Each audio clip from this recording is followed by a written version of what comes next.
اللهم إنا أصبحنا منك في نعمة وعافية وستر فأتم علينا نعمتك وعافيتك وسترك في الدنيا والآخرة. اللهم اشف مرضانا ومرضى المسلمين وارحم موتانا وأموات المسلمين. Amin ya rabbal alamin. Terima kasih Bu Ratu Kamandani dan yang saya hormati seluruh pengurus wanita Islam, para ustazat, para daiyah, para alimat, para hajjah yang dirahmati Allah SWT yang ada di link Zoom ini. Saya tidak sebutkan satu persatu namanya, tetapi tidak mengurangi penghormatan kami pada ibu-ibu semua. Mari kita bersyukur pada pagi hari ini, alhamdulillah kita dalam kondisi sehat. Bersyukur pada Allah SWT atas nikmat ini, karunia ini, rahmat ini, dan seterusnya. Semoga Allah Subhanahu wa taala terus menambahkan nikmat-Nya, kesehatan kepada kita, keafiatan kepada kita. In syakartum la azidannakum. Kalau kalian bersyukur, Allah akan menambahkan nikmat-Nya kepada kalian. Wala in kafartum inna adzabi lasyadid. Sebaliknya, kalau kalian ingkar, maka sesungguhnya azab itu sangat pedih, kata Allah Subhanahu wa taala. Ibu sekalian dirahmati Allah Subhanahu wa taala, kita melanjutkan kajian kita tentang tarbiyah Islam. Pekan kemarin kita sudah sampai pada materi tarbiyah, materi pendidikan Islam yang harus kita berikan kepada anak cucu kita, pada murid atau santri kita. Sekarang kita akan mempelajari bagaimana Rasulullah SAW mendidik. Ya, bagaimana Rasulullah SAW mendidik. Rasulullah SAW bersabda, dalam hadis ini menunjukkan bagaimana seorang pendidik sebelum mengajar, dia harus pahami siapa yang dia didik. Pertama, siapa yang dia didik. Mengapa dia mendidik? Harus dia paham. Rasulullah SAW bersabda, "Kullu mauludin yuladu 'alal fitrah." Kullu mauludin yuladu 'alal fitrah. Setiap anak itu lahir dalam keadaan fitrah, suci. Maka kedua orang tuanya lah yang akan merubahnya menjadi Yahudi, Majusi, atau Nasrani. Fa'abawahu yuhawidanihi au yumajjisanihi au yunassiranihi. Kedua orang tuanya yang bisa merubah, memberi pola hidup kepada anak itu.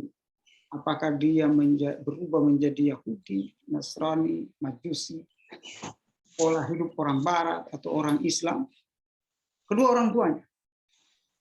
Jadi hadis ini, ibu-ibu sekalian, menjelaskan kepada kita di surat Muslim ini, menjelaskan kepada kita bahwa anak-anak itu 100% pengaruhnya dari orang tua.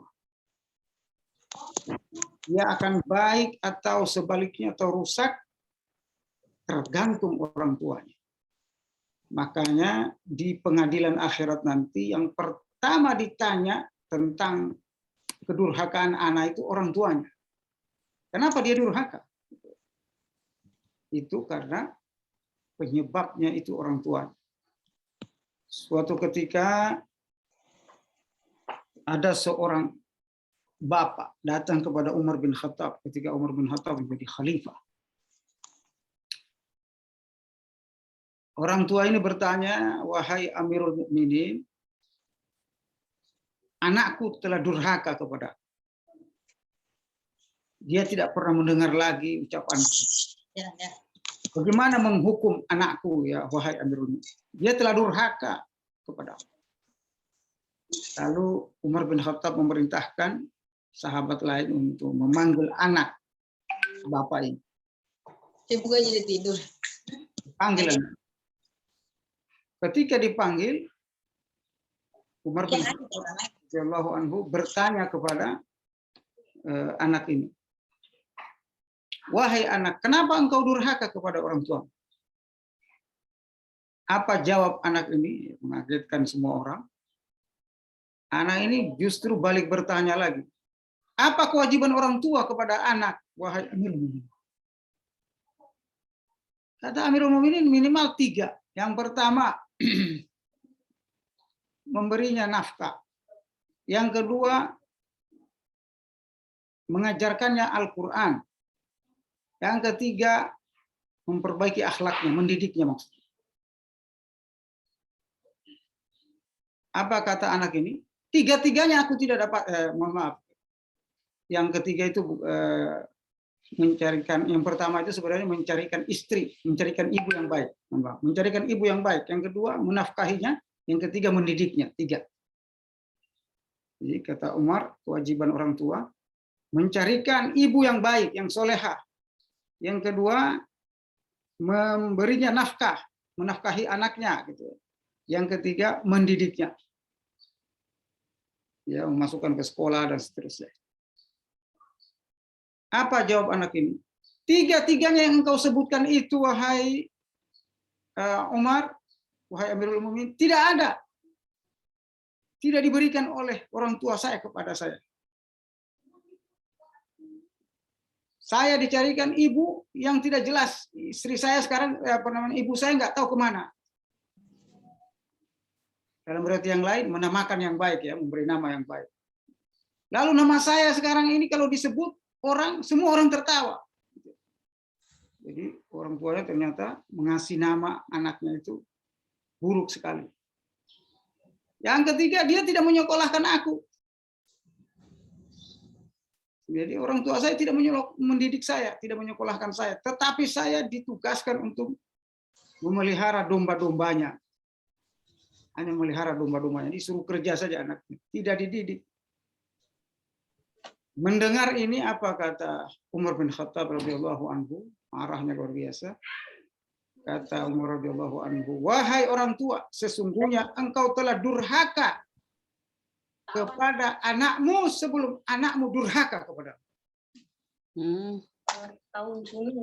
Sekalian, kata Umar bin Khattab, sesungguhnya engkau telah durhaka kepadamu sebelum anakmu durhaka. Sesungguhnya engkau durhaka pada anakmu.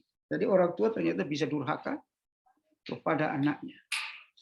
Oleh karenanya hadis ini, ibu-ibu sekalian, setiap anak lahir dalam keadaan fitrah, maka kedua orang tuanya yang merubahnya menjadi Yahudi, Majusi, Nasrani.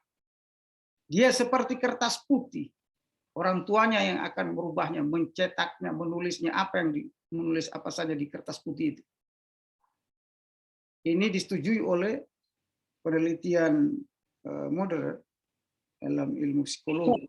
Jadi ada psikologi di sini ya. Ada namanya teori tabula rasa oleh John Locke. John Locke mengatakan bahwa dalam penelitiannya manusia itu putih, ya, seperti kertas putih, tabula rasa. Dia akan dipengaruhi oleh lingkungannya. Pengaruhi oleh lingkungan itu sebesar 70-75%. Lingkungan pertama yang mempengaruhi dia adalah lingkungan keluarga. Maksudnya pendidikan orang tuanya. Menurut psikologi modern. Nah, ibu-ibu sekalian, rahmati Allah SWT, ini harus kita pahami sebelum mendidik anak. Bahwa anak itu tergantung kita. Mereka dalam keadaan suci, bersih, ya, seperti kertas putih, kitalah yang memberi pola, memberi akhlak, mewarnai kehidupan anak. Sayang dulu lah. Kalau Bek Putih kan dicayang sama memang. Berikutnya, Rasulullah SAW, bagaimana Rasulullah SAW mendidik anak? Kata Rasulullah SAW dalam hadis yang lain, ini mendidik anak sesuai hadis Nabi ya, Ibu. Alimu auladakum ar-rimaya was-sibaha. Ya. Carilah anakmu memanah dan berenang. Perintahkanlah mereka agar mampu mengendarai kuda. Hadis ini menunjukkan bahwa anak selain diajari iman dan seterusnya tadi yang sudah saya jelaskan sebelum pertemuan ini, sebelumnya, bahwa anak itu tidak hanya diajari aspek kognitif, aspek akal, ya, tetapi juga harus diajari dengan aspek keterampilan.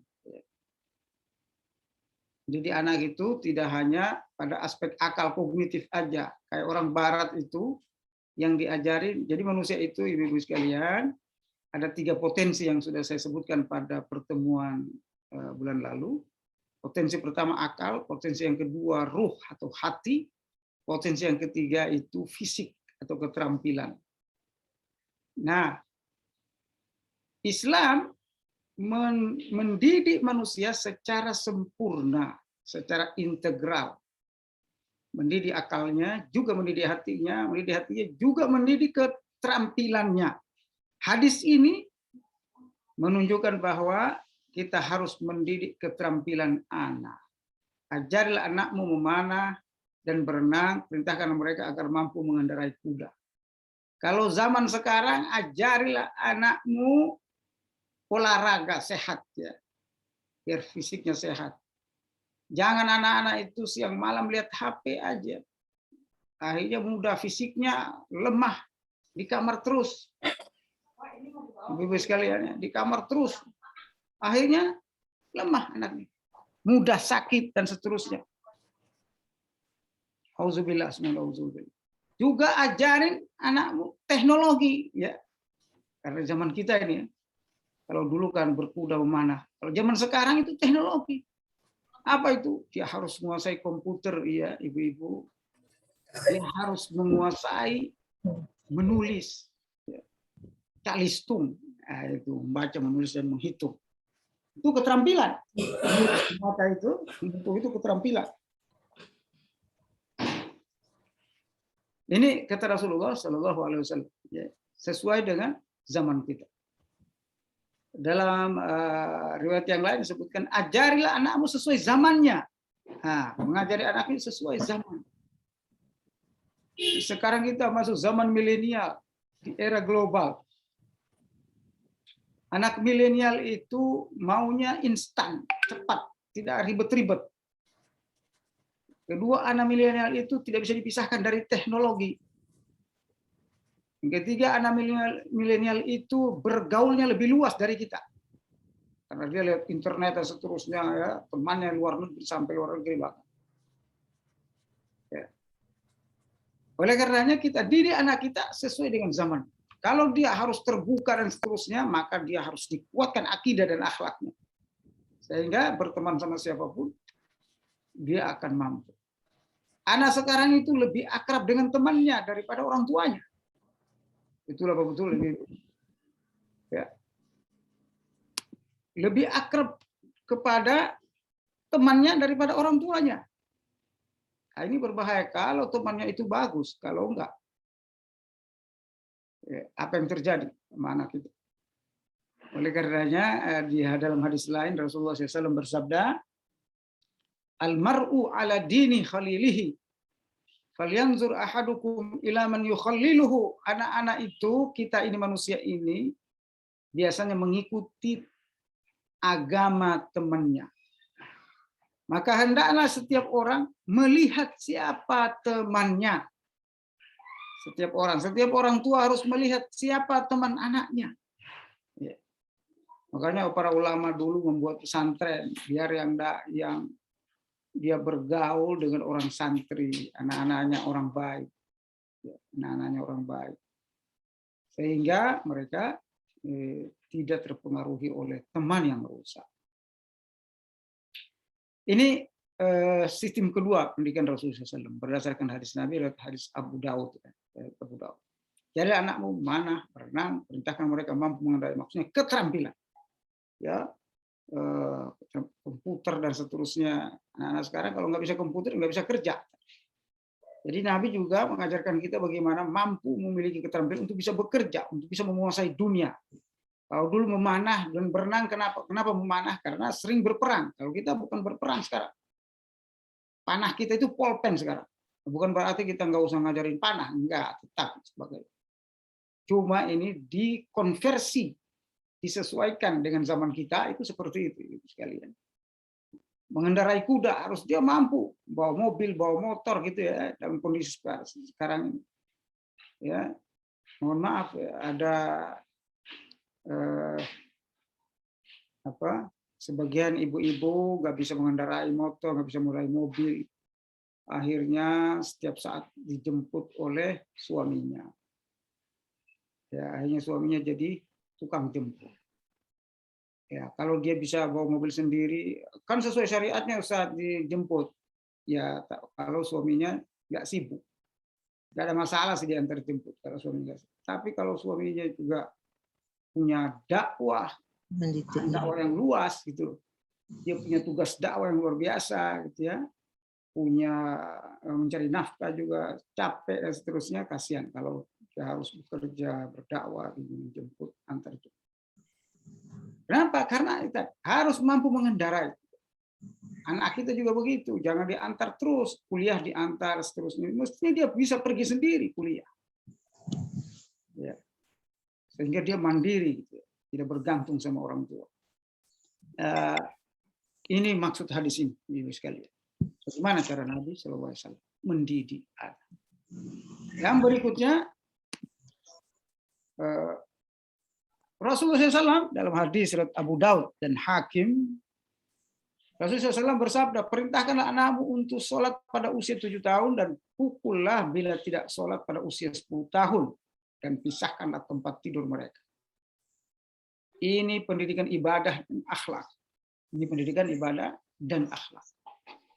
Rasulullah SAW menyuruh kita untuk menyuruh anak kita usia 7 tahun sudah harus sholat. Nggak boleh lagi menyanyiakan sholat ya umur 7 tahun. Kalau anak usia 7 tahun belum sholat, nanti tuanya besarnya, dewasanya dia akan sulit sholat. Ya, alhamdulillah anak saya itu umur 2 tahun, 3 tahun itu sudah sholat. TK itu sudah sholat. Ya, sehingga 7 tahun itu sudah seperti wajib. Walaupun hadisnya di sini belum wajib ya. 10 tahun, kalau dia 10 tahun belum juga sholat, pukul. Kata Rasulullah SAW, ini agak keras. Kenapa disebut pukul? Karena keras. Ya, harus keras di sini. Tidak boleh lagi berkompromi ketika anak 10 tahun belum sholat. 10 tahun akhwat belum pakai jilbab, ibu sekalian. Karena dia tinggal menunggu beberapa tahun sudah balik. Ya, ada yang 2 tahun, ada setahun lagi setelah 10 tahun juga. Bahkan ada yang 10 tahun udah balik. Zaman sekarang. Ya. Usia 10 tahun, 7 sampai 10 tahun ini kata Rasulullah SAW harus pisahkan tempat tidur mereka. Dipisahkan tempat tidur. Jangan lagi anak laki, anak perempuan satu tempat tidur kalau dia sudah usia 10 tahun ke atas. Ya, kenapa? Karena secara psikologis ini juga hadis ini mengandung ilmu psikologi anak. Kalau secara psikologi anak-anak itu umur 10 tahun ke atas itu biasanya sudah mengenal jenis kelamin. Sudah mengenal apa yang disebut seks. Apalagi dengan zaman teknologi ya, sebelum 10 tahun mereka udah paham. Kemarin sudah saya sampaikan di pertemuan awal ini, bahwa ternyata anak sekarang usia SD itu hampir 90% sudah pegang HP, sudah berinternet, sudah YouTube, sudah game, macam-macam. Bayangkan anak-anak kita itu cepat dewasa sekarang.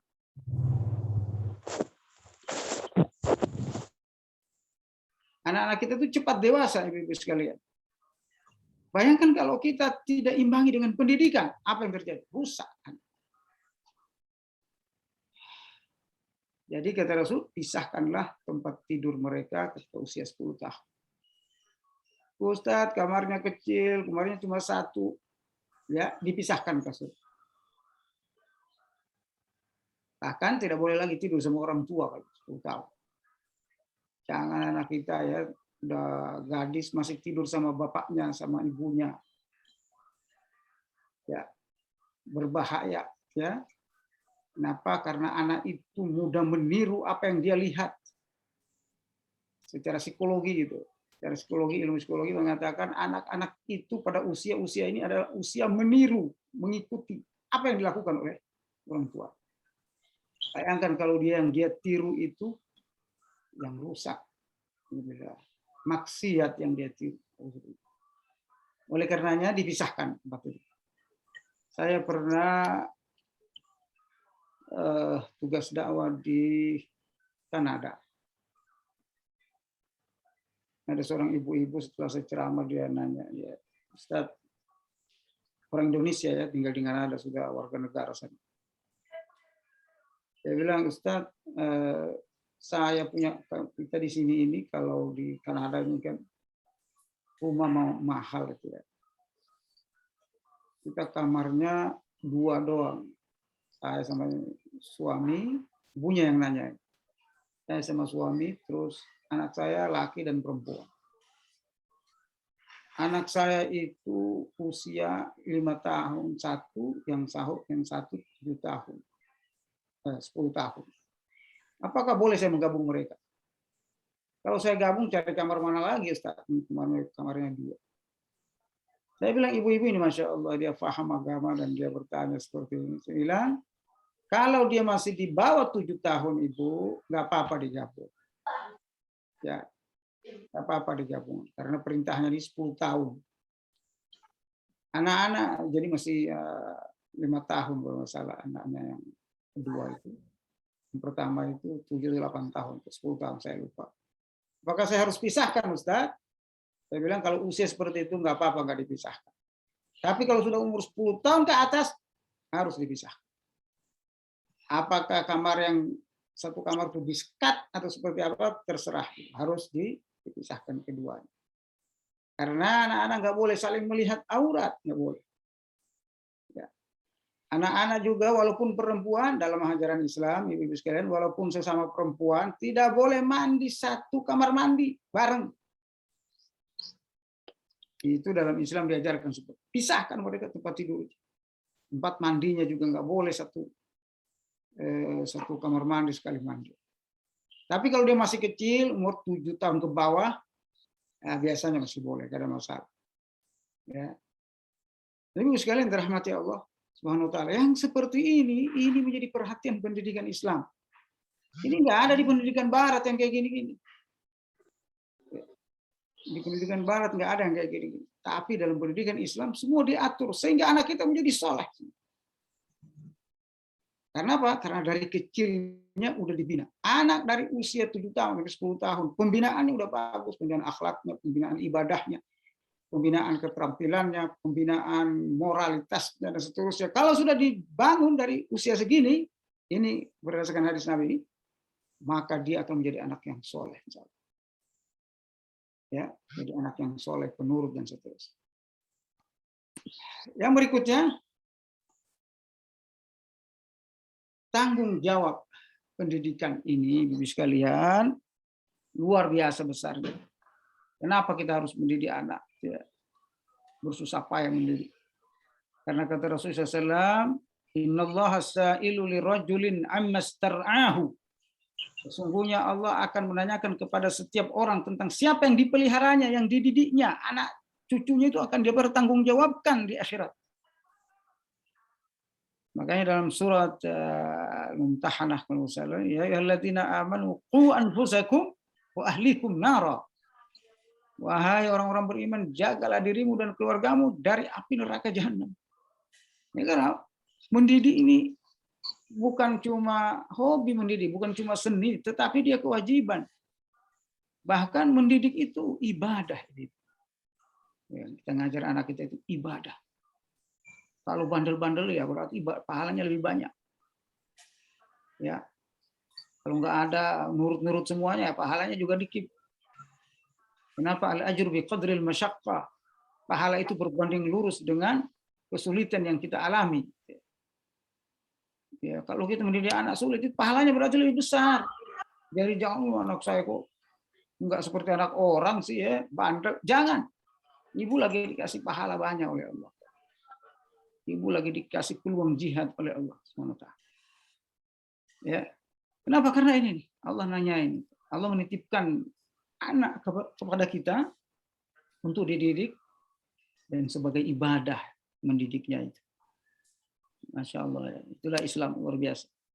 Lalu kemudian dalam hadis yang lain, hadis Bukhari Muslim, Rasulullah SAW bersabda, setiap kalian adalah pemimpin dan setiap pemimpin akan ditanyakan tentang kepemimpinan. Anak banyak seperti ini nih, tanggung jawabnya juga besar. Ya, kenapa setiap kalian adalah pemimpin? Pemimpin ditanyakan tentang kepemimpinannya. Yang kita pimpin ini keluarga kita, anak istri kita, anak kita yang kita sebagai pemimpinnya. Itu akan ditanyakan oleh Allah Subhanahu wa taala. Tapi pahalanya besar sekali, Ibu sekalian. Punya anak kemudian dididik menjadi soleh semuanya, itu pahalanya Masya Allah, dahsyat. Kata Rasulullah SAW suatu ketika kepada para sahabat, siapa yang punya anak 4 perempuan, terus dididiknya menjadi anak yang soleha, maka dia dijamin masuk surga. Ya, orang tuanya dijamin masuk surga. Bisa mendidik anak perempuan 4. Saya kebetulan anak perempuan ini 4. Laki-laki cuma 1.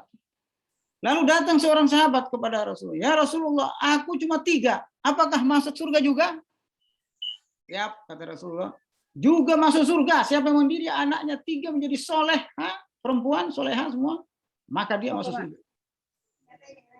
Datang lagi, ya Rasulullah, aku cuma punya 2. Apakah aku bisa masuk surga? Dengan mendidik 2 anak perempuan. Siapa yang kata Rasulullah, siapa yang mendidik anaknya 2 perempuan menjadi 2 wanita soleha, maka dia juga dijamin masuk surga. Masya Allah. Jadi kita ini, ibu sekalian, makin berhasil mendidik anak kita, makin dekat kita sama surga. Makin dekat kita sama surga. Jadi jangan kita, kadang kok kita ini, zaman sekarang itu, memang kewajiban kan kita banyak ya, ibu-ibu. Kewajiban cari nafkah gitu ya, kewajiban berdakwah, majelis taklim ya, dan kewajiban mendidik anak kita. Nah, kita ini kadang salah memahami prioritas ini. Ada orang dakwah terus di luar, pendidikan anaknya terbengkalai karena dia anggap ya dakwah itu jalan masuk surga satu-satunya. Ya, ceramah ke sana kemari itu jalan masuk surga satu-satunya. Nah, salah itu. Ya. Justru mendidik anak ini bagi ibu-ibu ini jalan surga yang paling potensial masuk surga. Jadi kita harus pahami ini sekalian. Makanya saya itu sebagai penceramah ya, ibu sekalian. Saya penceramah di mana-mana.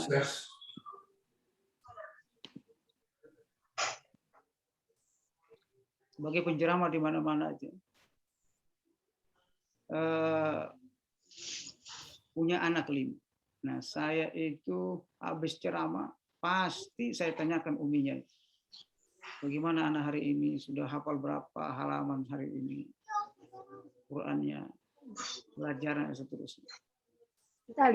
Kalau juga uminya, saya capek tadi sebelum belum sempat ngajarin ini, ngajarin itu dan seterusnya, biasanya anak itu saya panggil, belajar. Ya. Walaupun capek-capek juga kadang tolong diajarkan ini, ajarkan itu dan seterusnya. Kenapa? Karena kemarin sudah saya sampaikan, mengajar itu ibu-ibu sekalian kewajiban ibu dan bapak. Kewajiban ibu dan bapak. Ya, semoga kita nanti insya Allah ditanyakan oleh Allah Subhanahu wa taala di akhirat, kita sukses mendidik anak kita. Sehingga ditanya, kita bisa menjawab. Syekh Mustafa Masyhur mengatakan, tarbiyah bukan segala-galanya. Pendidikan bukan segala-galanya. Namun segala-galanya dapat dimulai dengan pendidikan. Ya, paham ini kata-kata ini? Ya, semua itu bisa dirubah dengan pendidikan. Akhlak anak, ya, moral anak, imannya anak, cara ibadahnya anak, kecerdasan anak dan seterusnya bisa dirubah dengan pendidikan. Ustaz, anak saya itu kok susah ya dikasih tahu. Dirubah dengan pendidikan. Pak, anak saya itu kok di sekolah nomor terakhir mulu. Bisa dirubah dengan pendidikan. Pengajarannya aja ini kuatkan kembali dan seterusnya. Insya Allah anak bisa menjadi baik. Ustaz, anak saya itu susah dengar. Anak saya itu lebih dekat kepada temannya daripada orang tuanya. Bisa dimulai dengan pendidikan. Jadi tarbiyah ini kunci sekalian. Pendidikan ini kunci merubah segala-galanya, merubah akidah, merubah akhlak, merubah ibadahnya, ya, merubah pola hidupnya dan sebagainya. Nah, jadi kalau kita ada masalah, ingat tarbiyah. Ya, ini Syekh Mustafa Masyhur, seorang ulama besar di Mesir, ya, yang banyak buku-bukunya banyak untuk mendidik umat. Lalu kemudian bagaimana metode mendidik anak itu? Kita masuk metode sekarang. Metode mendidik anak dalam Islam, Ibu sekalian, sebenarnya ada beberapa metode, nanti kita sampaikan insya Allah.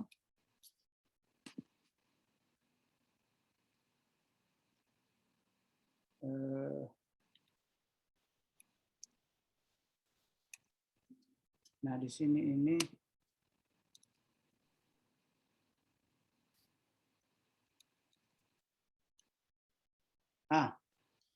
ini ada beberapa metode mendidik anak. Ini PowerPoint-nya sudah saya bagikan, bisa dibaca di rumah insya Allah.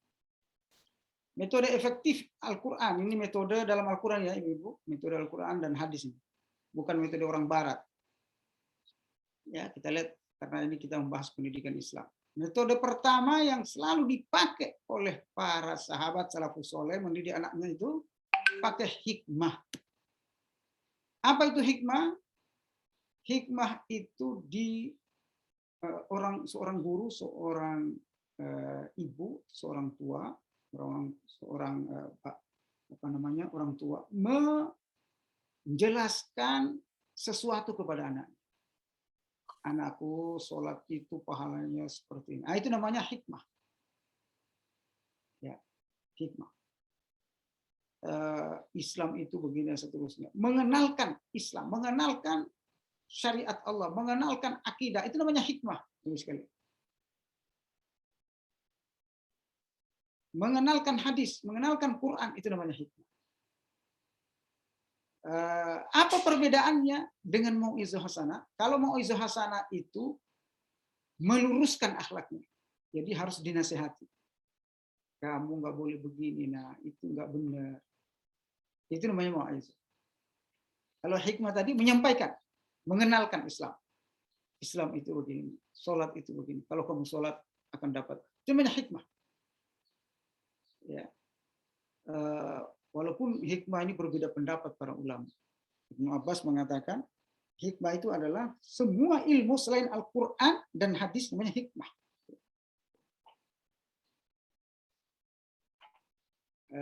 Secara bahasa hikmah itu adalah kebijaksanaan, bijak dalam menyampaikan sesuatu kepada anak. Ya, ini metode paling tinggi ya. Tetapi kata Ibnu Qayyim al-Jauziyah ketika menafsirkan hikmah, Udu ila sabili rabbika bil hikmah. Kata Ibnu Qayyim al-Jauziyah, hikmah itu biasanya diberikan atau dipakai untuk mendidik orang yang sudah soleh, orang yang sudah baik, orang yang nggak bandel. Kata Ibnu Qayyim. Jadi kalau anak-anak kita tuh nggak bandel, hikmah aja gitu. Itu sudah cukup. Anak kita penurut ya, taat soleha itu, pakai hikmah aja. Nggak usah pakai mukul, nggak usah. Ya, jangan sampai salah kita pakai metode. Anak yang baik-baik tapi pakai kekerasan mendidiknya, itu rugi, merusak anak. Yang kedua, kalau dia melanggar baru pakai mau'izah.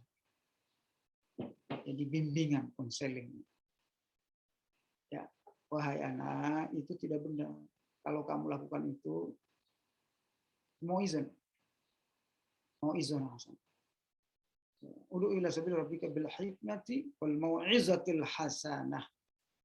Ya, nasihat-nasihat yang baik. Edukasi yang baik. Lalu kemudian ketiga hiwar. Selain mau'izah, anak juga kalau mau cerdas, selalu Al-Quran itu menjelaskan kepada kita untuk menggunakan hiwar. Apa itu hiwar? Berdiskusi dengan anak, berdialog dengan anak. Nah, menurut kamu, kalau kita buat ini, bagus. Nah, itu memancing, kata ahli psikolog. Saya kebetulan mengajar psikologi, psikologi pendidikan. Kata para ahli psikologi pendidikan, anak yang sering ditanya, yang sering diajak diskusi, itu biasanya otaknya berkembang. Otaknya cerdas.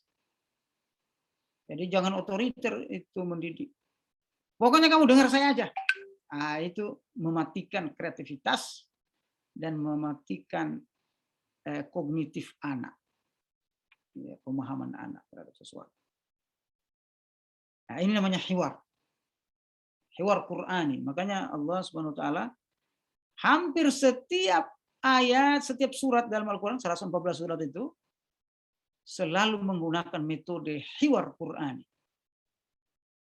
Ya, diskusi, dialog Quran. Kata Allah Subhanahu wa taala, hal ataka haditsul ghasyi? Itu kan hiwar.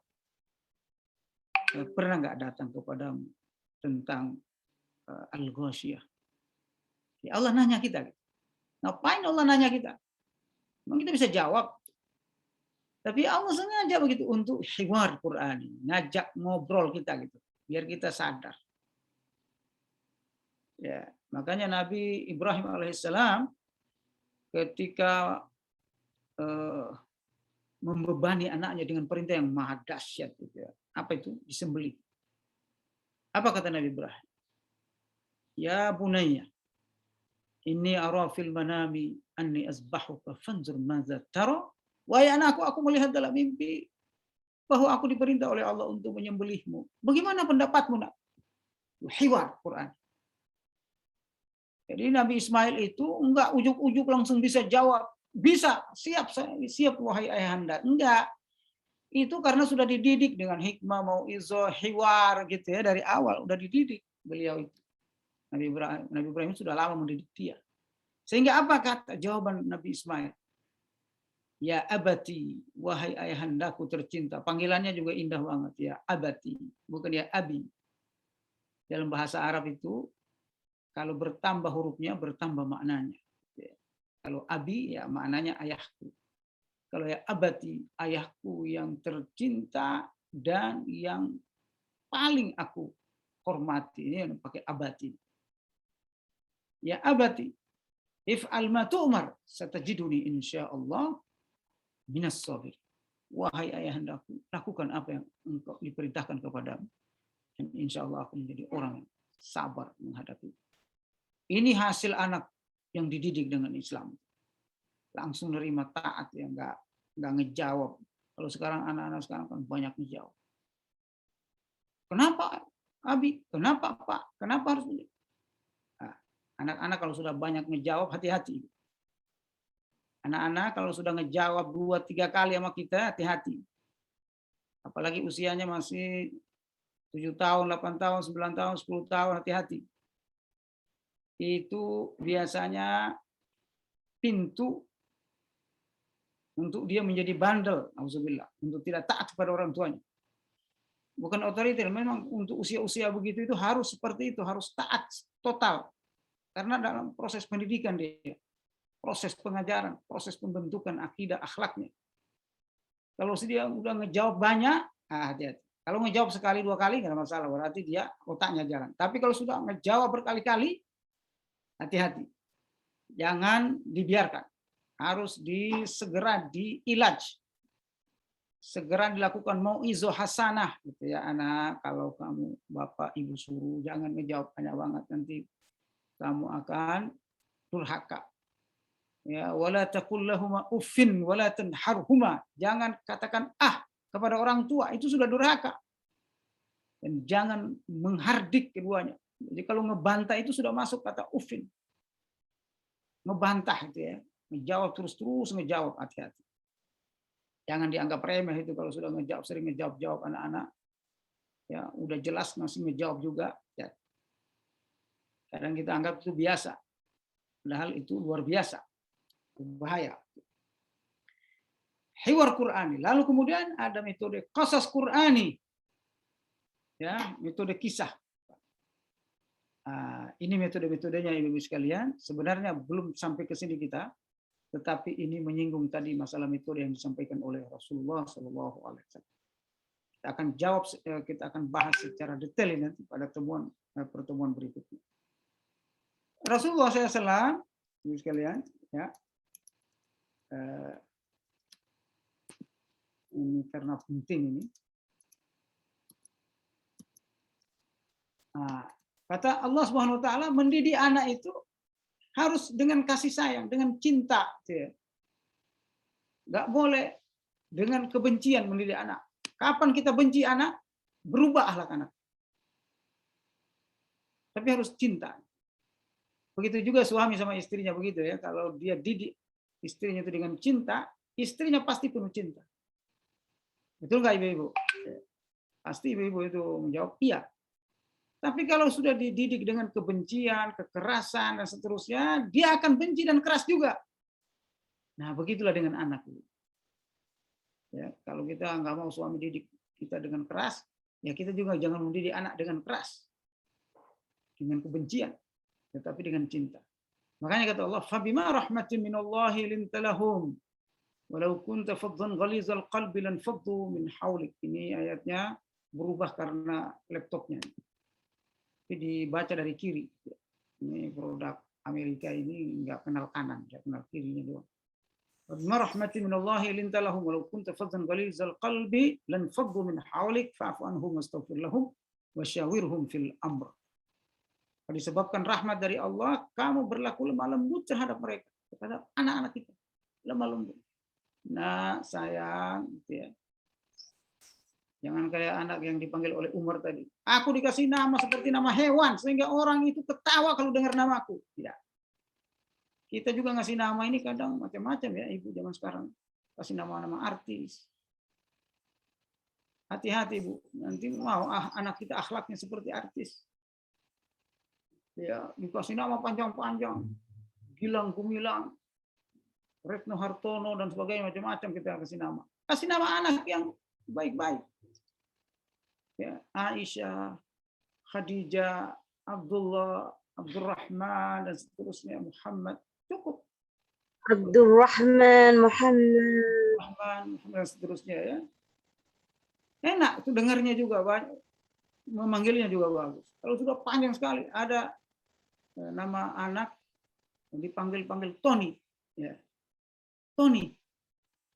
Terus ditanya, itu nama panjang kamu Tony itu apa? Ternyata kata dia, nama saya ini Ustaz, dikasih oleh orang tua saya dari Al-Quran. Wah, apa itu? A'udzubillahi minasyaitonirrajim. Jadi nama anaknya di A'udzubillahi minasyaitonirrajim. Ya walaupun Quran juga nggak boleh juga sembarang juga ya. Harus juga sesuai dengan kaidah-kaidah bahasa Arab. Ibu sekalian, rahmati Allah SWT, ini mendidik anak dengan metode lemah lembut. Jangan keras. Fadzan itu adalah keras. Fadzan ghalizal qalbi. Fadzan keras perangai. Nggak mau ngalah sama anak. Ya, saya ingin beli. Kamu minta-minta apa mulu sih? Nah, jangan. Harus ditanya, kamu buat apa? Nah? Kalau beli itu kan sudah dibeliin kemarin. Kadang otak anak kita itu kan beda dengan kita. Kedewasaan juga beda. Kalau kita menghadapi anak itu, menyamakan kita dengan anak kita, ya salah. Ghalizal qalbi itu adalah keras hati dan kasar dalam mendidik, interaksi dengan orang lain. Itu tafsir Ibnu Katsir. Tafsir Ibnu Katsir. Keras. Ucapannya keras. Ya, lu sini. Nah, itu nggak boleh mendidik anak. Ibu sekalian, ini mohon maaf ini karena ilmu pendidikan harus saya sampaikan semuanya. Ya, kebiasaan-kebiasaan kita itu harus saya sampaikan semuanya di sini untuk meluruskan pendidikan kita. Pendidikan Islam. Ya, ghalizal qalbi, kita boleh keras hati sama, lembut. Ya. Jadi baik perangai maupun hati kita harus lembut. Perangai juga lemah lembut. Jangan hati doang yang lembut, tapi perangainya kasar. Enggak. Kata ayat tadi, surah Al-Imran tadi, dua-duanya. Ya. Hatinya lembut, perangainya juga lembut, tingkah lakunya juga lembut. Ya. Fazan itu perangai, ghalizal qalbi itu hati juga lembut. Nah, kalau dua-duanya kasar, perangainya kasar, hatinya juga kasar, bahaya. Ya, mendidik anak modalnya ini. Lalu kemudian pendidikan ayat dalam ayat tadi surat Al-Imran tadi ada 5 prinsip pendidikan di anak kita di zaman kita. Cintai anak mereka, pemaaf kepada mereka, wastaghfir lahum, istighfarkan, wa'fu anhum, ya, maafkan, wastaghfir lahum, istighfarkan dosa mereka. Libatkan dalam tanggung jawab. Kamu, tugas kamu nyuci piring ya. Anak perempuan 1, 2, 3. Itu masing-masing punya tugas di rumah. Nanti kamu kalau Abi Umi datang, kamu yang bukain pintu tugasnya. Ini dikasih tanggung jawab. Nutup pintu malam, ya, mengecek pintu sebelum tidur si Ahmad, ya, karena dia anak laki. Kasih tanggung jawab. Yang menerima tamu si Abu Bakar misalnya. Ya. Kalau tamu perempuan si Fatimah misalnya. Itu dikasih tanggung jawab. Sehingga kita habis pulang kerja, istirahat, ada tamu, anak kita yang menghadap, sudah ada tugasnya masing-masing. Jangan semuanya pembantu ibu-ibu. Ya, mentang-mentang kita banyak duit, kasih pembantu semuanya. Akhirnya apa? Anak kita tidak punya peran apa-apa, semua perannya diperankan oleh pembantu. Jadi bagus juga sih ya, pembantu pulang dari rumah kita jadi sarjana semua. Nah, tapi anak kita itu namanya libatkan dalam tanggung jawab. Lalu kemudian kata Allah, tawakkal. Wa 'alallahi falyatawakkalul mu'minun. Ini dari ayat tadi ini, dari ini nih ayat ini. Ya. Allahumma lembut mereka, sekiranya kamu bersihkan perasaan mereka, itulah mereka menjauhkan diri dari kelima. Karena itu maafkanlah mereka, mohonkan ampun bagi mereka dan bermusyawarah. Ini ayatnya luar biasa ini. Ya. Nah, dan dalam urusan surah Al-Imran ayat 159. Ada 5 ini inti pendidikan dalam ayat. Ibu sekalian dirahmati Allah SWT. Terus apa saja yang kita didik, bentuk pendidikan dalam Islam itu, kita apa saja yang kita ajarin dalam diri anak itu.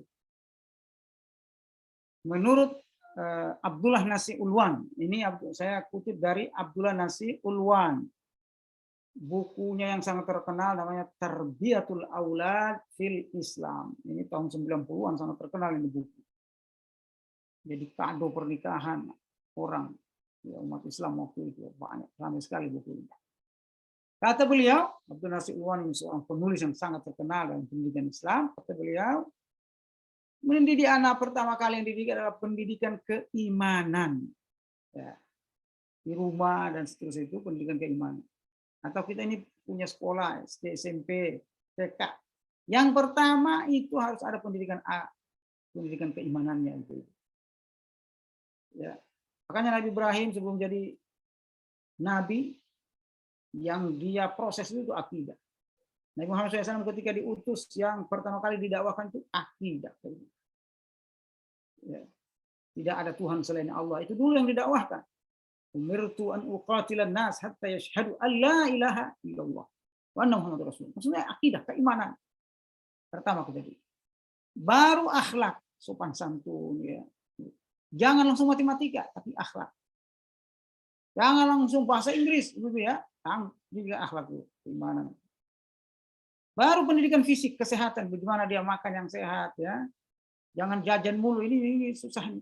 Kita mendidik anak sekarang. Ada GoFood, ada Shopee Food dan seterusnya ya. Anak-anak sekarang nggak mau makan yang normal,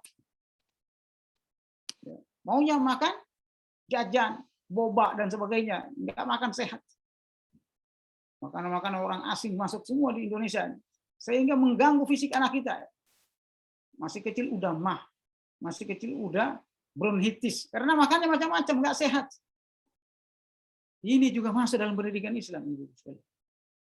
Mendidik anak makan, makan yang normal, pagi makan, siang makan, malam makan. Jangan anak itu nggak jelas makan 24 jam dia makan, 24 jam dia jajan. Ya, nggak pernah duduk di meja makan, duduknya di warung.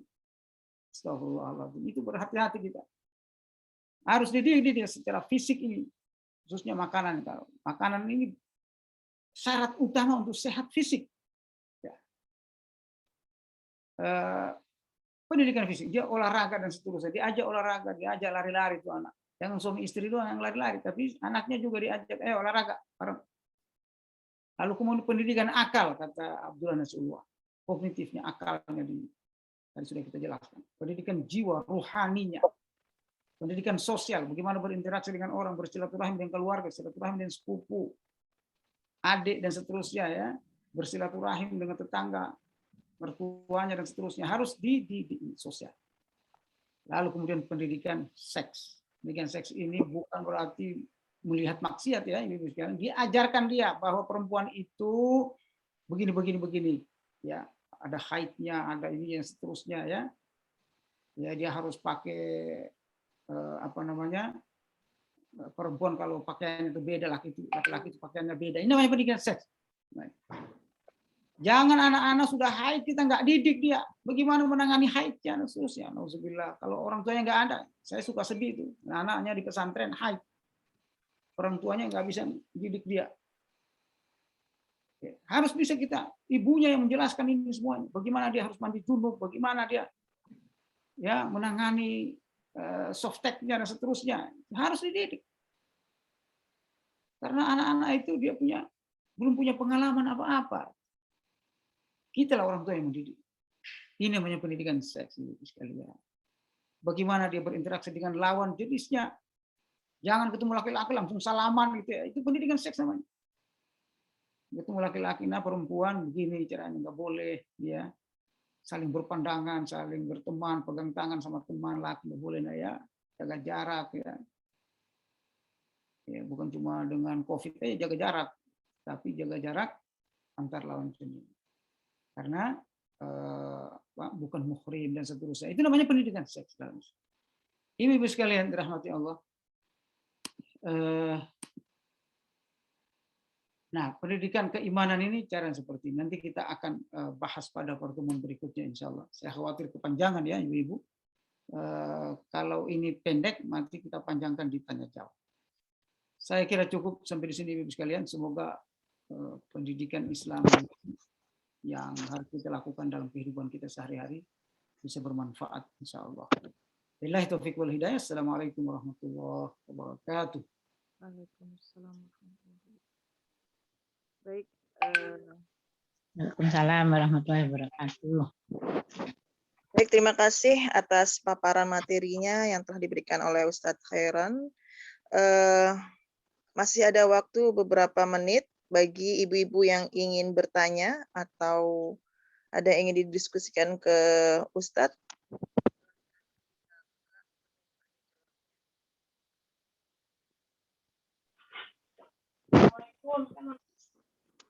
Ya, silakan. Oh ya Ustadz, di sini banyak yang menanyakan untuk materi Ustadz nih, minta tolong di-share. Mungkin Ustadz nanti berkenan untuk mengirim materinya melalui Bu Saya sudah kirim ke Ibu Ratu. Udah Oh, iya. bulan lalu, Bu. Oh iya. Ya, bulan lalu juga ada di-share di grup. Nanti saya share ulang. Iya, Ya. iya. Silakan Ibu.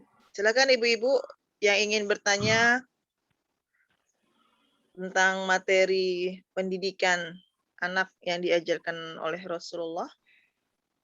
Ada yang kurang jelas atau mungkin ada yang kurang jelas bisa ditanyakan langsung ke saya. Silakan ibu-ibu buka mic-nya saja kalau mau langsung bertanya. Ya. Ya, kedengaran nggak Bu suaranya? Iya, kedengaran. Dengan siapa ini? Bu Eka? Ya, silakan Bu Eka. Kurang terdengar jelas Bu Eka. Assalamualaikum warahmatullahi wabarakatuh. Waalaikumsalam warahmatullahi wabarakatuh. Ya, silakan. Izin bertanya, Ustaz. Ini kan di masa pandemi sekarang itu banyak sekali proses pendidikan dan pengajaran itu melalui daring ya, melalui jarak jauh online gitu. Nah, ini banyak sekali orang tua yang kewalahan dan mungkin melihat efek perilaku, kemudian ke anak itu menjadi lebih buruk, bukan malah baik tapi malah buruk. Gitu. Akhirnya banyak orang tua yang memilih sejak dini itu memasukkan anaknya ke pondok pesantren gitu. Dari sejak kecil ya, ada yang usia SD, SD kelas 1 dan kelas 3 dan kelas 5 gitu.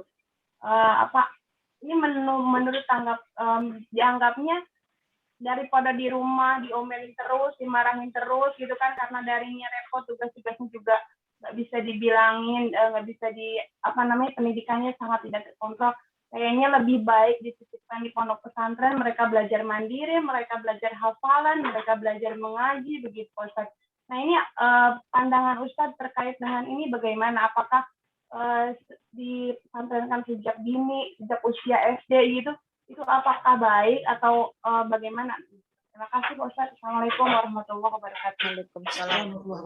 Bagus sekali. Ya, Bagus sekali silakan. pertanyaan. Dan ini banyak dialami.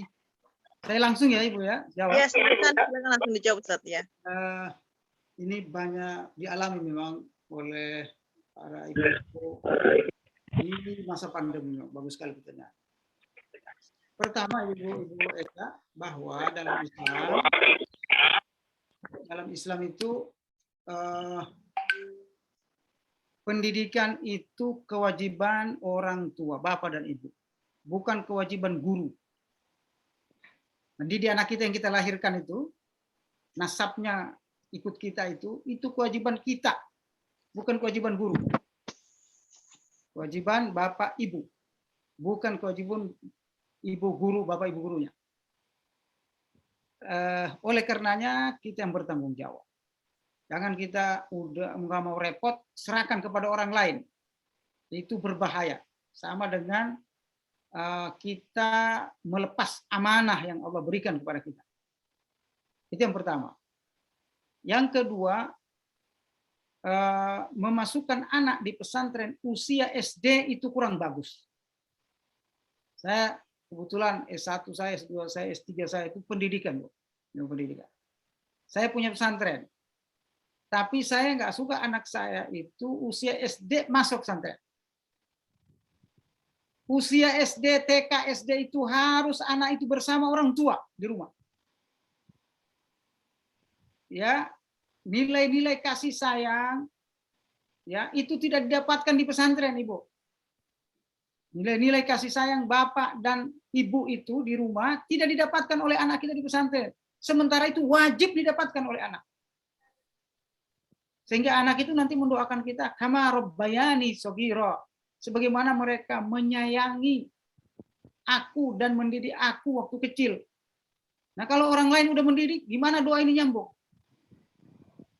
Kita ngelahirin doang, setelah anak lahir bisa makan, langsung masukkan pesantren. Orang lain yang mendidik, kita. Oleh karenanya, kalau masih usia SD, jangan dimasukkan pesantren. Kenapa? Selain tadi itu tanggung jawab amanahnya ke kita, bukan ke guru. Yang kedua adalah dia tidak akan mendapatkan kasih sayang tadi. Ya, dia yang berikutnya dia tidak akan mendapatkan akhlak moral karakter asli dari orang tuanya. Ibu sekalian, saya punya pengalaman masalahnya ini. Anak saya pertama itu masuk sekolahnya cepat. Ya, jadi tamat SD itu dia masih umur 10 tahun, 17 tahun gitu. Jam 6 kurang seperempat udah buka Zoom aku yang jadi ininya. Jadi umur muda ya dia. Akhirnya itu yang kok ini anak beda ya dengan adik-adiknya gitu. Adik-adiknya itu persis akhlak orang tuanya gitu. Apa itu akhlak orang tuanya? Ya kita ketemu lemah lembut gitu dan seterusnya. Itu beda, bisa dirasakan sama orang tua. Jadi kalau dia umurnya masih muda banget, lalu dimasukkan ke pesantren, itu nanti akhlaknya itu dia meniru akhlak teman-temannya. Bukan gurunya, ya gurunya kan sibuk, bukan satu anak saja, bukan puluhan bukan anak. Bisa dipahami ya, Ibu ya. Ini bahayanya masuk anak SD. Itu menurut saya, pendapat saya, karena saya bergelut dalam ilmu pendidikan ini sudah puluhan tahun dan melihat pengalaman-pengalaman di pesantren kan itu. Ya, sementara Islam ingin itu karakter kita itu pindah kepada anak. Kasih sayang kita itu pindah kepada anak. Kapan itu pindahnya? Sepakat ahli psikologi itu usia-usia SD. TK SD itu. Bayangkan kalau kita sudah pisahkan dengan kita. Akhlak siapa yang akan nempel ke dia? Karakter siapa yang akan nempel? Jadi penanaman karakter itu juga SD. Dan itu di rumah. Saya punya anak kembar ini. Karena pengalaman saya ceritakan kembar saya itu SD. Umur 4 tahun sudah mau masuk pesantren karena kakak-kakaknya pesantren. Alhamdulillah anak saya itu tamat SD baru boleh masuk pesantren. Itu sudah ketetapan saya. Tidak boleh SD masuk. Harus tamat SD. Jadi dia masuk pesantren itu SMP. Nah, anak saya ini ketika lihat dia kakak-kakaknya pingin pesantren, dia pingin pesantren dari masih kecil gitu loh. SD kelas 4, kelas 5. Saya bilang enggak. Kamu harus tamat SD baru bisa pesantren. Nah, saya lihat dengan anak saya pertama agak cepat masuk pesantren karena usianya itu umur 5 tahun. Udah masuk SD, tamat SD itu umur 10 atau 11 tahun. Jadi masih muda, masuk pesantren. Ternyata perangai yang kita tanamkan di SD, usia SD itu dikalahkan oleh karakter lain. Di luar karakter kita. Ya, di luar karakter kita. Apa itu? Dia karakter temannya. Ya, tadi suka ngejawab dan seterusnya. Nah, langsung kemudian kita tarik ke keluarga kembali gitu. Jadi setahun di sini di keluarga dia menghafal Quran, baru kita didik kembali. Karakter itu kembali lagi. Karakter kita sebagai orang tua. Itu tujuan pendidikan itu begitu, memindahkan karakter kita yang mulia sebagai orang tua itu kepada anak kita. Jangan karakter orang yang masuk. Kecuali karakter orang itu misalnya ulama besar, boleh masalah. Tapi kalau dia di pesantren, itu pasti karakter temannya karena dia akan berinteraksi dengan ratusan kawannya di dalam asrama.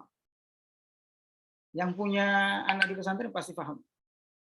Nah, Ibu sekalian, rahmati Allah. Usia SD itu jangan, karena dia menyerap di dalam bahasa psikologi itu usia SD itu usia antara 5 sampai 11 tahun atau 12 tahun itu namanya usia modeling. Ya, dalam teori Gestalt, dia modeling. Apa itu modeling? Dia mencari model hidup. Ya, usia TK SD itu. Siapa akan dia jadikan model? Bayangkan kalau dia salah nyari model. Nah, harusnya modelnya itu orang tuanya. Orang tuanya kan soleh-solehannya. Orang tuanya jadi model. Nanti kalau kita kurang juga kepribadian juga kita kurang gitu, nanti dimasukkan ke pesantren usia SMP, dia akan melengkapi model-model itu yang lebih baik dalam hidupnya. Oh, kiai ini bagus. Oh, ustadz ini bagus. Jadi saya sarankan jangan masuk. Terus gimana kita menghadapi? Itu resiko, Bapak Ibu sekalian. Kita punya anak. Disitulah daya juangnya, disitulah jihadnya. Mendidik anak di masa pandemi. Kalau kita nggak ada tantangan, terus kapan kita dapat pahalanya? Ya, para salafus soleh itu mendidik anak itu luar biasa. Di dalam rumahnya 24 jam. Ya. Lalu kemudian dibawa ke syekh-syekh itu ketika usia SD itu dibawa ke sini, nanti pulang pergi mereka. Ya, diantar jemput. Itu daya juang yang punya anak. Masih dengar ibunya Imam Syafi'i? Imam Syafi'i itu ibunya kan janda ya. Imam Syafi'i itu umur 2-3 tahun kalau salah sudah meninggal bapaknya. Itu ibunya yang pulang pergi. Jadi Imam Syafi'i. Daya juang ibunya. Nah, kita nggak mau anak sini ngurus Google Meeting-nya, Google Classroom-nya, dan seterusnya. Itulah tanggung jawabnya, Ibu sekalian. Kalau kita aja nggak mampu, bagaimana orang lain kita bebankan? Padahal kita yang punya anak. Nah, bersabar. Dan ternyata ini pandemi ini mau selesai, insya Allah. Sekarang sekolah sudah mau buka kembali. Sekolah ini sudah mau aktif kembali kayaknya offline. Dan semoga kita bermohon kepada Allah SWT cepat diangkat pandemi insya Allah. Jadi seperti itu Ibu Eka. Semoga bisa terjawab insya Allah. Allah. Ya, baik. Mudah-mudahan Bu Eka puas dengan jawaban Ustadz ya. Ya, terima kasih Pak Ustadz. Ya, ini ada pertanyaan juga Pak Ustadz di chat dari Bu Mashunah Hanafi. Ustadz, bagaimana sinergitas penguatan keluarga? Sinergitas penguatan keluarga. Terlalu umum ini, saya belum paham Pak. Iya, maksud Bu Mashunah. Penguatan keluarga maksudnya antara bapak, ibu, atau antara anak semuanya, anggota keluarga semuanya? Iya, sepertinya seperti itu Ustadz. Sinergitas penguatan keluarga ya isi keluarga itu Ustadz sepertinya. Baik, baik. Makasih Bu Mashunah. Masih Ibu Eka tadi kan ada bukan bagian dari kasih sayang. Nah, bukan masalahnya bagian dari kasih sayang, justru usianya tadi ya Ibu Eka. Betul. Kita kasih sayang tetapi usianya. Pertanyaan berikutnya yang kedua masalah sinergitas. Memang sinergitas ini Ibu sekalian mestinya dimulai dari memilih jodoh. Ya. Kita memilih suami itu harusnya melihat dari awal. Ini orang bisa diajak kerjasama. Makanya dalam Islam ta'aruf itu penting sebelum menikah. Ta'aruf ya, itu bagian rukun, salah satu rukun dari proses menikah. Ta'aruf, kenali siapa calon hidup. Dia bisa diajak kerjasama enggak? Kenali itu bukan cuma wajah. Tetapi yang dikenali itu perangainya, karakternya. Ini orang keras atau gimana? Ya, kalau dia keras, ya walaupun pas-pasan ekonominya lebih bagus. Kalau dia lembut gitu maksud saya. Walaupun ekonominya pas-pasan itu lebih bagus daripada orang mampu, tapi keras nggak bisa diajak kerjasama, berantem dulu. Jadi memang di awalnya itu dibangun dari memilih jodoh. Caranya gimana? Ta'arufnya itu bisa ditanyakan kepada keluarga, bisa ditanyakan kepada temannya. Rasulullah SAW memerintahkan kita kepada kita seperti itu ya. Al-mar'u ala dini khalilihi. Seorang itu yang paling kenal itu temannya. Coba tanyakan. Ya. Dan anak-anak kita juga kalau cari jodoh begitu. Tanyakan ini, anaknya itu seperti apa. Jadi ketika menikah bisa bekerja sama. Yang kedua, memilih jodoh, menanamkan sinergi ini. Ketika menikah harus ada kesepakatan. Dulu saya sama istri, anak kita mau disekolahkan, harus ada kesepakatan. Sinergi itu berangkat dari kesepakatan. Lalu konsisten dengan kesepakatan itu. Nah, Indonesia ini akan cerai-berai kalau nggak ada Pancasila itu. Pancasila itu kesepakatan. Ya, Ibu, harus ada kesepakatan. Nah, kita ini juga berkeluarga akan sinergi kalau ada kesepakatan. Sepakati, ya. Nanti anak sekolah bapak kerja di sini, ibu di sini, gitu ya. Ibu fokus di keluarga, bapak fokus di sini. Ada kesepakatan. Atau ada masih PNS istrinya tiap hari keluar, gitu ya, pulang malam, apalagi bidan dan seterusnya. Harus ada kesepakatan. Ya, kesepakatan apapun itu yang baik, yang positif bagi keluarga itu harus ada kesepakatan. Jangan jalanin begitu saja, lalu kemudian bermasalah, saling nyalahin. Itu nggak akan ada sinergi. Oleh karenanya kesepakatan itu. Baik, kita kan udah sepakat nih, saya harus masuk kantor, ini ibu, ya istri. Bapak di sini banyakkan di rumah, harus ada kesepakatan. Nah, walaupun sudah pada pertemuan sebelumnya sudah saya sampaikan, wajib mencari nafkah wajib itu bapak, bukan ibu. Suami bukan istri. Oleh karena harus ada kesepakatan itu. Suaminya bilang, nggak usah kerja, saya aja yang kerja. Sudah resign aja dari kerja. Yang penting itu kesepakatan dan maslahat dilaksanakan. Jadi sinergitas itu yang pertama milik jodoh, yang kedua ada kesepakatan juga. Yang ketiga ini yang agak berat. Ya. Yang ketiga, sinergi itu kalau dibangun atas 3 hal. Yang ketiga ini ada 3 hal lagi. Namanya mengenal karakter. Yang kedua, saling pengertian, tafahum, ta'aruf, tafahum. Lalu kemudian ta'awun, saling tolong-menolong. Ada 3 T ya. Yang ketiga ini ada 3 T. Ta'aruf, tafahum, ta'awun. Harus ta'aruf ini saling memahami, mengenal, saling mengenal paham. Suami, pasangan maksudnya. Suaminya mengenal istrinya, istrinya mengenal suaminya seperti apa. Ya, yang kedua, ta'aruf, mengerti, saling pengertian. Ya kalau suami saya lagi capek, masa saya suruh, itu namanya pengertian. Ya.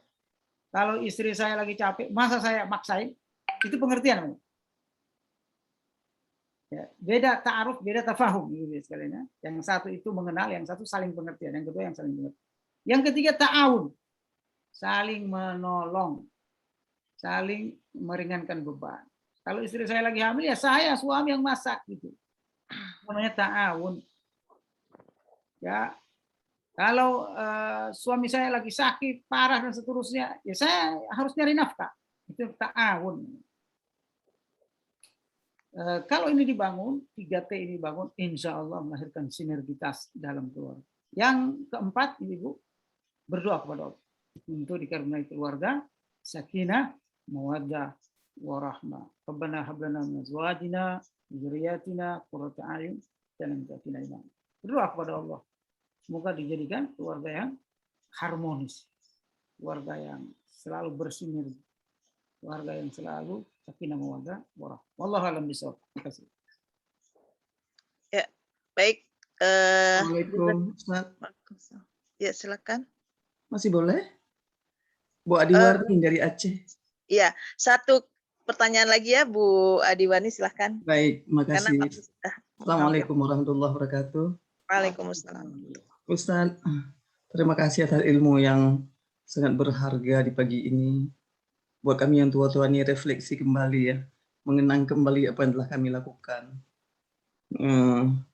Mungkin anak kita tidak dapat kita didik sesuai dengan keinginan kita sepenuhnya, tapi menjadi anak yang baik salah adalah bisa berbakti kepada kita, dia paham sedikit-sedikit, mungkin itu sudah juga melegakan kita sedikit. Saya ada satu pertanyaan, Ustaz. Sepertinya di awal Ustaz telah menyinggung tadi bagaimana cara mendidik anak itu. Jadi saya melihat gini, Ustaz, tidak terbangun seiring sejalan kadang-kadang dengan orang tua yang alim, orang tua yang hebat, itu belum tentu bisa mendidik anaknya sehebat dia. Barangkali seharusnya lebih hebat dari dia. Banyak ulama-ulama terdahulu yang tidak bisa mendidik anaknya menjadi penerus. Contoh misalnya yang saya ketahui itu seperti Abu Bre'ih. Abu Bre'ih itu ulama dan intelektual yang ditakuti oleh dunia begitu. Tapi sepertinya tidak ada anak beliau yang ilmu agamanya setinggi yang beliau miliki. Tidak ada. Dalam hal ini Ustaz, banyak lagi mungkin yang lain, misalnya Latif Rushdi juga mungkin tidak ada yang lebih hebat dari beliau gitu. Beliau bisa melahirkan buku-buku begitu. Dalam hal ini Ustaz, doa yang Ustaz ajarkan tadi, yang Ustaz bacakan di akhir tadi, tentu kita tidak pernah lepas membacanya, paling kurang 5 kali sehari begitu. 5 kali sehari. Tapi Ustaz, kalau kita melihat fenomena yang saya sampaikan tadi itu, tidak berjalan sebangun dengan ilmu pengetahuan orang tuanya, intelektual orang tuanya. Mungkin anaknya menjadi anak yang baik, tapi tidak ilmu agamanya itu tidak tidak seperti tidak terofferkan kepada putra putrinya, sehingga seolah-olah yang kita lihat tidak ada dari anaknya yang muncul sehebat beliau dalam mengemban dakwah fisabilillah. Apa sebenarnya rahasia di balik ini, Ustadz? Rahasia yang terkandung di dalam fenomena ini, sehingga ketika kita tidak terjadi, tidak lahir dari orang yang dari dai lahir dai misalnya. Kalau dari presiden lahir presiden itu banyak, Ustaz. Bahkan mau jadi cucu-cucunya jadi presiden. Dari anggota DPR jadi anggota DPR juga, itu terus menerus itu. Itu bisa diajarkan ilmu ilmu praktis itu. Tapi ini mendidik anak menjadi anak yang setara dengan ilmu ulama itu sendiri itu adalah cukup menyulitkan. Apa rahasia di sini, Ustadz? Mudah-mudahan, karena begini Ustadz, sedikit lagi, karena kita lihat yang lahir, misalnya Felix Xiao, itu bukan dari orang tua yang alim, tapi beliau benar-benar adalah dimunculkan oleh Allah Subhanahu wa taala. Mungkin doa Nabi Allah Ibrahim itu tidak boleh kita tinggalkan, Ustaz. Rabbi habli minas salihin, Rabbi habli minas salihin. Jadi saya mohon Ustaz sedikit untuk menenangkan jiwa kita. Kalau kita tidak bisa mendidik anak kita itu sesuai dengan keinginan kita, hafil Al-Quran dan sebagainya. Apa rahasia seperti yang saya kemukakan tadi? Di mana letak rahasia Allah Subhanahu wa taala sehingga hal ini terpulang kembali, wa ufawwidhu amri ilallah innallaha basirun bil ibad. Semua kita serahkan pada Allah. Ustaz katakan tadi doa itulah penting dari segala-galanya. Demikian Ustaz, terima kasih. Assalamualaikum. Assalamualaikum. Terima kasih banyak Ibu Adiwardi. Sebenarnya mendidik tauris namanya. Tauris mewariskan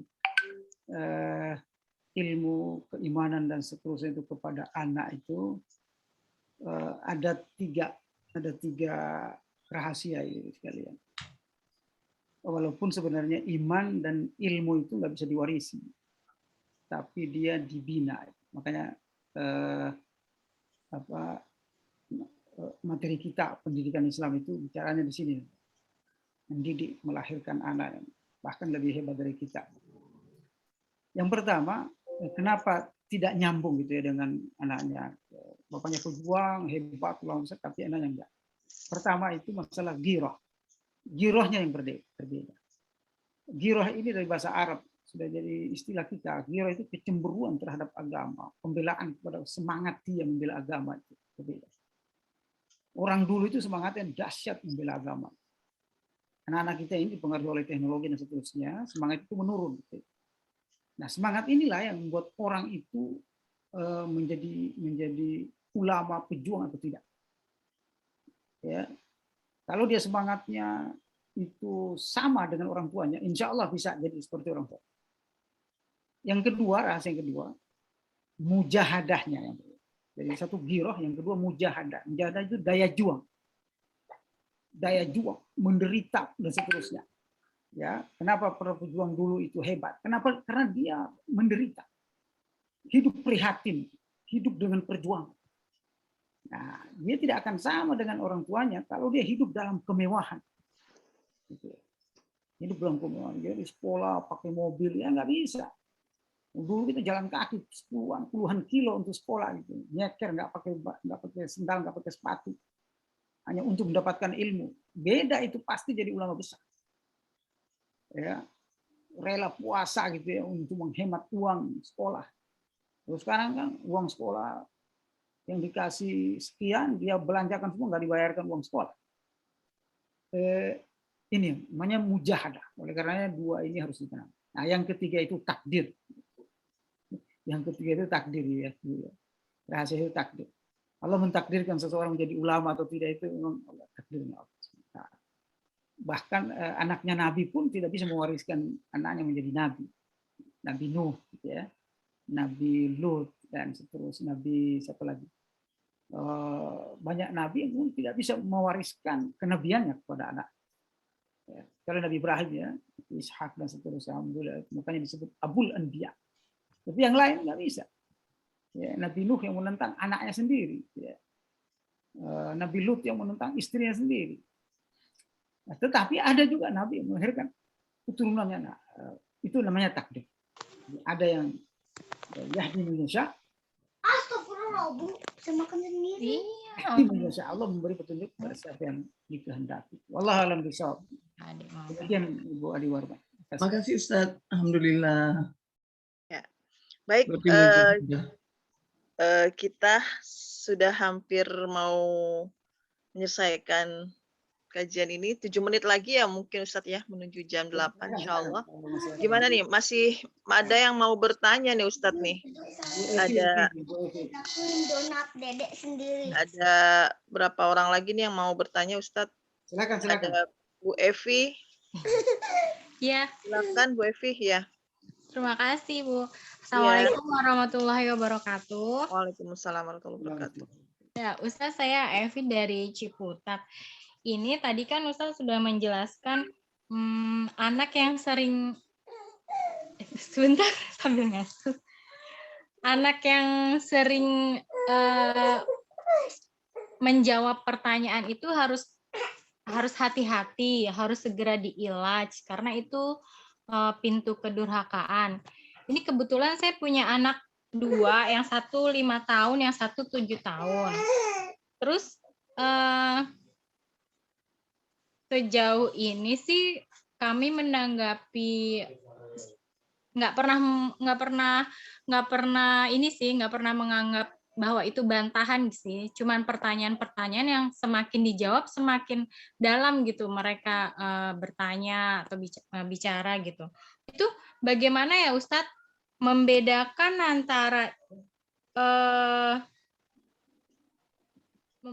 antara itu sikap pintu kedurhakaan dengan anak kritis, itu bagaimana ya Ustadz membedakannya? Baik, bagus sekali. Sebentar Ustadz, satu lagi, maaf.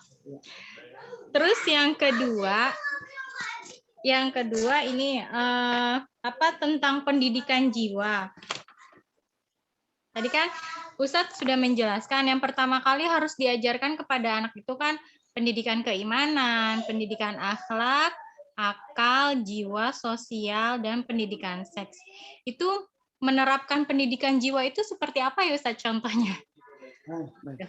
Ya, sip. Terima kasih Ustadz. Assalamualaikum. Sama Bu. Jadi yang saya maksud ngejawab tadi itu anak-anak yang sudah akil balik ketika atau sudah menganjak remaja gitu, disuruh selalu ngejawab. Nah, ngejawab beda menjawab. Ngejawab di sini bahasa orang Betawi itu membantah. Gitu. Disuruh ini, kan saya sudah disuruh begini tadi. Kok saya ibu nyuruh saya mulu sih? Itu yang berbahaya. Kalau dia bertanya tentang Allah itu di mana sih? Tinggalnya di mana sih? Allah itu namanya kritis. Bukan kritis, apa namanya? Pertumbuhan kognitif anak. Pertumbuhan akalnya. Jadi anak kalau sering nanya begitu, itu menunjukkan akalnya berkembang. Ya, dalam ilmu psikologi, tanda-tanda perkembangan kognitif anak itu suka nanya. Yang kedua, suka pingin tahu. Ya, ini sekalian, pingin tahunya besar. Itu tanda-tanda perkembangan kognitif. Bahkan perkembangan afektif. Afektif perkembangan jiwanya. Dia nanya mulu tentang itu karena dia pingin tahu. Dan itu harus dijawab. Orang tuanya harus mampu menjawab. Makanya dalam Islam seorang laki-laki harus mampu mencari istri yang tidak terlalu cerdas tetapi cerdas. Kenapa? Karena dia akan berhadapan dengan anaknya sehari-hari ketika suaminya nggak ada. Dia akan nanya, Allah itu pakai tangan nggak? Allah itu matanya seperti apa? Siapa yang menciptakan Allah? Itu seorang istri harus bisa jawab. Ya, karena dia di rumah bersama anaknya. Nah, yang kayak gitu itu bukan ngejawab. Ini perkembangan kognitif. Bahasa psikologinya perkembangan kognitif. Kalau kita perkembangan ilmu dan imannya. Ya, dan itu harus direspon oleh orang tua. Yang saya maksud ngejawab itu anak-anak sudah mulai remaja, lalu kemudian selalu membantah orang tuanya. Ya, sudah jelas, sudah benar itu, masih dia di ngejawab membantah untuk menghindar gitu. Nah itu pintu kedurhakaan, naudzubillah.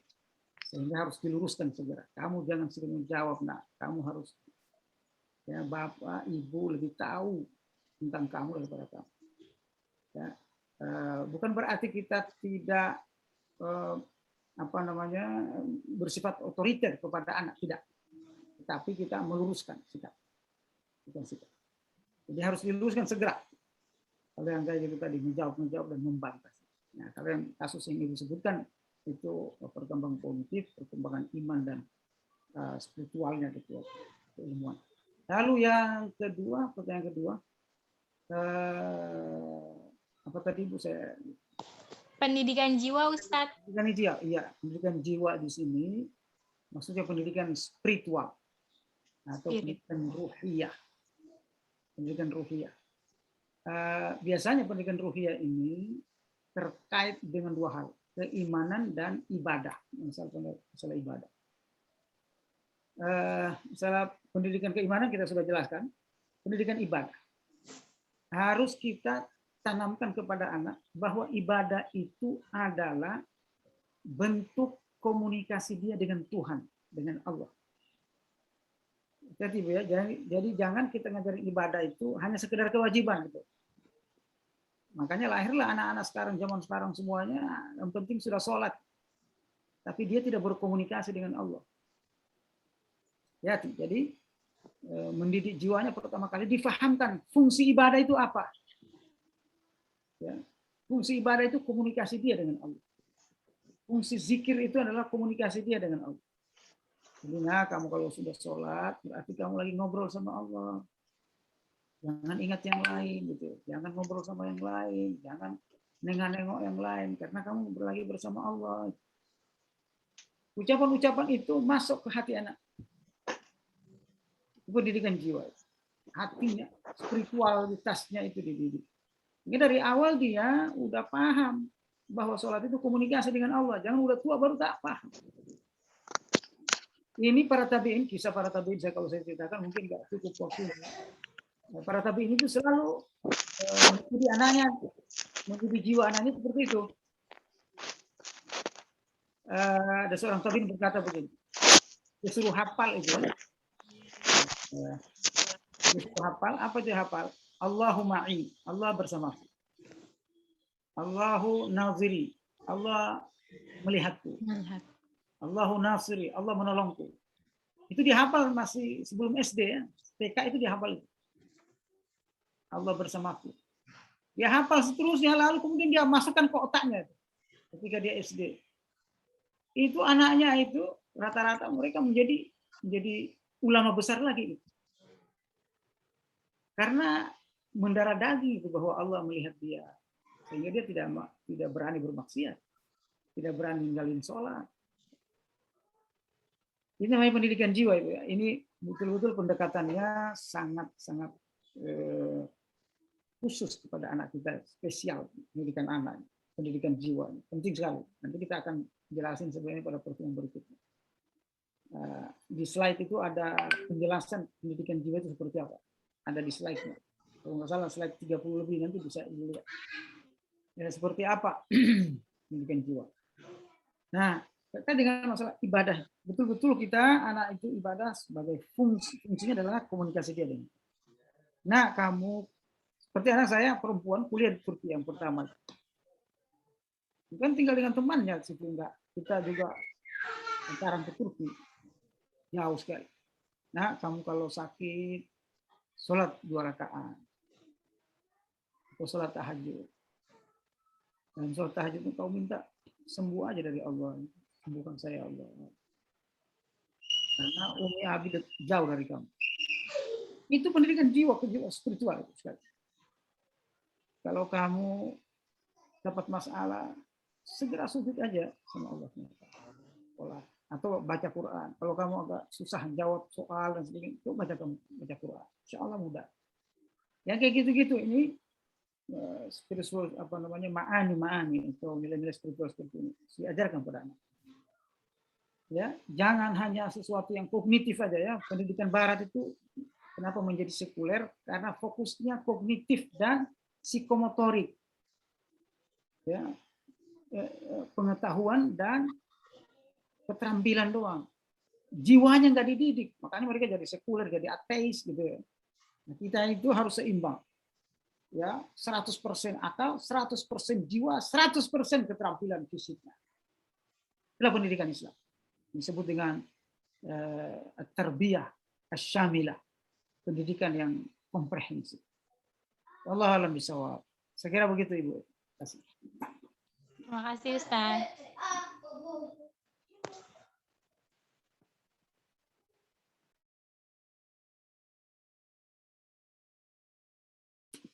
Belum di unmute Bu Fida.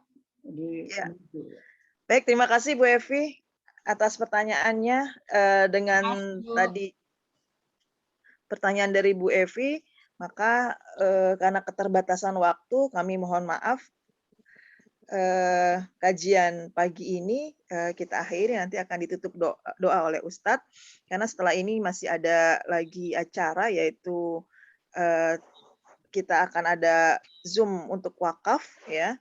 Oleh karena itu mudah-mudahan apa yang tadi disampaikan oleh Ustadz mudah-mudahan menjadi bermanfaat buat kita semuanya, terutama dalam masalah pendidikan anak, dan mudah-mudahan kita dapat menerapkan pendidikan anak yang diajarkan oleh baginda Nabi besar Muhammad SAW.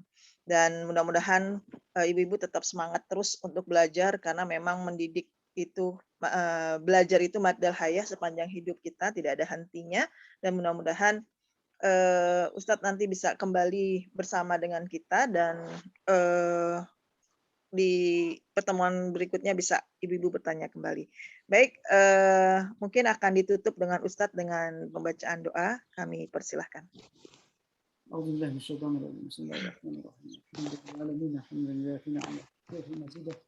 ربنا لك الحمد ولك الشكر كما ينبغي لجلالك والكريم ولازم سلطانك. اللهم صل وسلم على سيدنا محمد. اللهم صل عليه وسلم. اللهم انا نسالك الهدى والتقى والعفاف والغنى. اللهم ارنا الحق حقا وارزقنا اتباعه، وارنا الباطل باطلا وارزقنا اجتنابه. اللهم ربنا هب لنا من ازواجنا وذرياتنا قرة اعين واجعلنا للمتقين اماما. اللهم ربنا هب لنا من لدنك ذرية طيبة إنك سميع الدعاء. اللهم ربنا اجعلنا مقيم الصلاة. من ذريتنا ربنا تقبل دعاء. اللهم ربنا اشف مرضانا مرضى المسلمين وارحم موتانا وأموات المسلمين. اللهم اجعل جمعنا هذا جمعا مرحوما تفرقنا من بعد ذلك تفرقا معصوما ولا تجعل فينا ولا منا شقيا ولا محروما. ربنا آتنا في الدنيا حسنة وفي الآخرة حسنة وقنا عذاب النار. صلى الله عليه وسلم محمد وعلى آله وسلم. الحمد لله رب العالمين. السلام عليكم ورحمة الله وبركاته. Waalaikumsalam warahmatullahi wabarakatuh. Terima kasih Ustaz. Jazakallah khairan Ustaz atas yang disampaikan dan doa yang tadi dipanjatkan. Mudah-mudahan doa kita diijabah oleh Allah SWT. Baik, sebelum saya tutup, mungkin ada sepatah dua patah kata dari Bu Marfuah. Saya persilahkan. Cukup Mbak, udah saya nyimak. Oh ya. Saya live dulu nih Bu-ibu. Assalamualaikum. Baik, makasih banyak Ustadz ya. Terima kasih. Jazakallah khair. Ya. Baik, kalau tidak ada tambahan dari Ibu Ipung, mari sama-sama kita tutup kajian kita ini dengan kita baca hamdalah.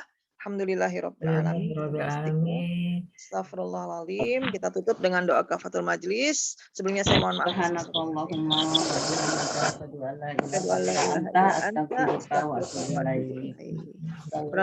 maaf. Assalamualaikum warahmatullahi wabarakatuh. Waalaikumsalam warahmatullahi wabarakatuh. Ibu-ibu jangan lupa setelah ini kita langsung pindah link ya. Langsung pindah link untuk link. mengikuti wakaf ya. Nanti jam 8.30 acara Bu Windu ya, acara Wakaf, Bu. wakaf ya. Ya. Briefing pelatihan, Bu.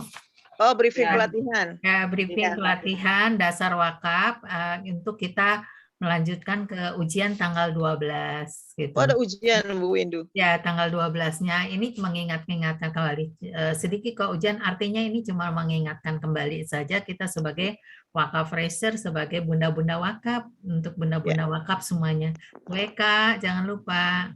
Ya. Ya. Jangan lupa ya, terus Baik, mungkin sama istirahat pengumuman sebentar ya, lalu nanti jam 8.30 Ya. masuk kembali. Ya, begitu. Ya, Baik, terima kasih. Ibu. Ketemu lagi nanti ya. Assalamualaikum warahmatullahi wabarakatuh. Warahmatullahi wabarakatuh. Izin live Terima ya. kasih semua. Ya. Kalau matiin recording ini. Assalamualaikum. Recording. Itu di atas. Itu kan matiin aja. Stop. Stop recording. Apa tuh? Yes.